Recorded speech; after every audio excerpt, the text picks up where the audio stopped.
If they let you mop the floors during a job interview, you'll be lucky. Is that what you're wearing? The laughing echoed. Claire's clothing, which consisted of a green checkered shirt tucked into ordinary black pants, didn't shout luxury or a designer bag as she waited quietly in the boardroom doorway, away from the glass walls. No red-bottom heels, just quiet assurance, although they haven't noticed that yet. Gerald, the arrogant vice president who once brought her to tears in the copy room, leaned back in his leather chair and smirked crookily.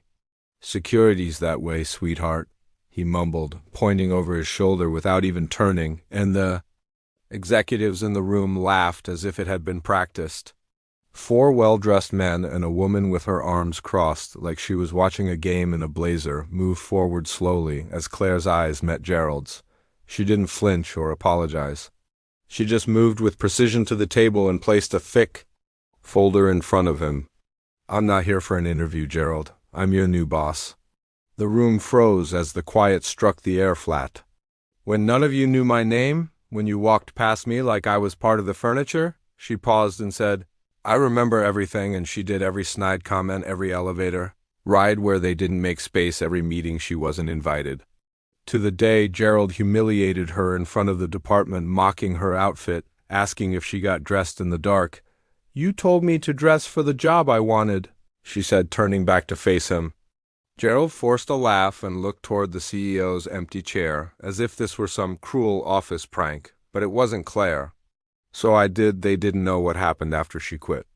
Instead of spiraling, Claire rose by channeling her pain into productivity.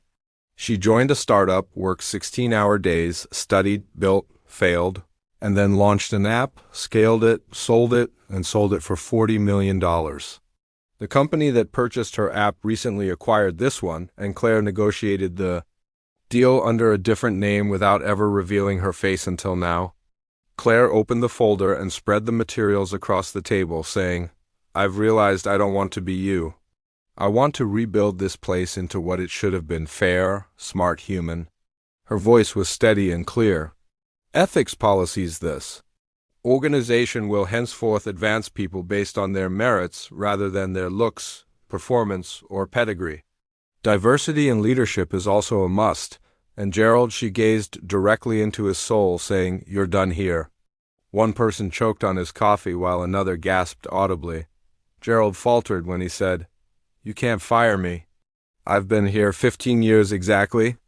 Claire cut in 15 years of rot, discrimination, power struggles, and anxiety that security was already coming forward. Gerald attempted to reach out to the others, but nobody dared to look him in the eyes. He was by alone, and in a matter of seconds he was gone. Claire exhaled briefly, and the room remained stunned, floating in the strange weight of responsibility. She turned to face the intern, the one person who hadn't laughed, standing in the corner with her notebook shaking in her hands and barely 20 eyes wide. "What's your name?" she asked. When Claire said, "Ava," the girl stumbled. Claire was beaming. "Starting today, you're in the executive training program. Report to my office at noon." The revelation that power didn't rest in fancy suits or sharp tongues, but rather in integrity, resilience, and the guts to go back to where you were once broken, not to exact retribution, but to rebuild, was so profound that you could feel the shift. When it came to the people who remained silent when it mattered, Claire looked around one last time. She said, "I came here expecting to feel revenge, but I don't. I feel purpose. If you believe in leadership that's earned, not inherited, then my doors are open. If not," she didn't finish. If not, her silence spoke for itself. With quiet power, Claire left that boardroom, not wearing heels or silk, but with more respect than anyone in that room had ever worn. She had become the very change this place needed, so never judge someone by their appearance.